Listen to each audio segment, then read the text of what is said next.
Tonight, I want us to look at the first verse in Hebrews chapter 12. Since we have so great a cloud of witnesses surrounding us, let us also lay aside every encumbrance and the sin which so easily entangles us. And let us run with endurance the race that is set before us, fixing our eyes on Jesus, the author and perfecter of faith, who for the joy set before him endured the cross, despising the shame, and has sat down at the right hand of the throne of God. We can't be passive. We cannot be complacent. We've got to be in the race. And we've got to pursue holiness with all of the might by the grace of God that we can possibly give. Christian life is the agony. It is the long-term marathon for the rest of your life. And the word agon indicates pain and pushing through the pain and difficulty and sweat and sacrifice and suffering. This is the part of the Christian life of which we need to be reminded tonight. That it's not let go and let God. A passive Christianity that neuters us of human responsibility. But the Christian life is realized as we run the agon, as we run this agony, as we strive after holiness, as we resist temptation, as we flee worldliness, as we discipline ourselves for the purpose of godliness, as we buffet our body and make it our slave, as we fight the good fight, as we follow after Christ, as we take up our cross and move out in the Christian life. And many times it is an uphill run. Sanctification is not a passive thing. It is like running a race.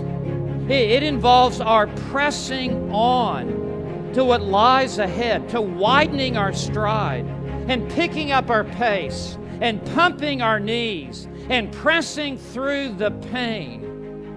Running necessitates that you not remain where you are, but that you take decisive steps of faith and you move forward in order to advance in godliness. There are too many spiritual couch potatoes who just want to sit on a sofa and eat popcorn and watch television in the Christian life. Instead, they ought to be disciplining themselves. They ought to be disciplining themselves in prayer, disciplining themselves in the Word of God, disciplining themselves in coming to church, disciplining themselves in serving God, disciplining themselves in witnessing, disciplining themselves in giving of their resources to the Lord's work.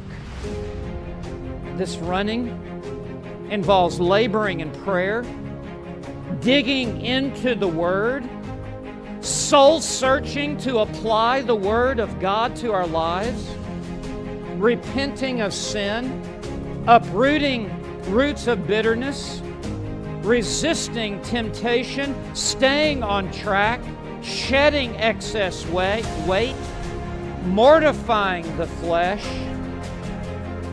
This is all a part of living the Christian life. That the greats of the faith from the Old Testament, down through the centuries, have already run their race. And they are now seated in the grandstands of heaven above. And by the example of their lives, they are cheering us on. And this relay race, the gospel has come down to you and me in this century and in this generation. And the baton now has been put into your hand. And there's the blood of the martyrs on this baton. And there is the sweat of those who have gone before us and who have labored to get us a little bit of a lead, to put the gospel into our hand. And now that it is in our hand, we must run with all the might and strength that God will give us. We can't allow any sin to trip us up.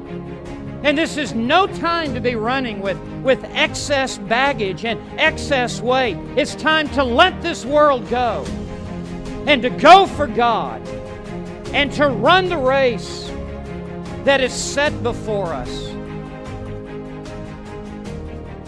And there is coming a final day when we will stand at the judgment seat of Christ, and the judge of heaven and earth will be seated, and every runner in the race on that last day will stand before the Lord as if there had never been another runner on the track.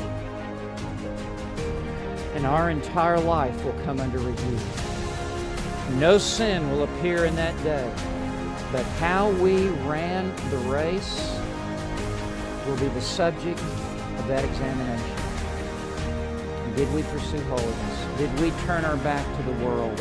Did we press on to the upward call of God? Did we invest our life in the things of God? And He will take the crown of life, the Stephanos, and place it upon the heads of those who have run the race to win. And He will say, "Well done, good and faithful servant."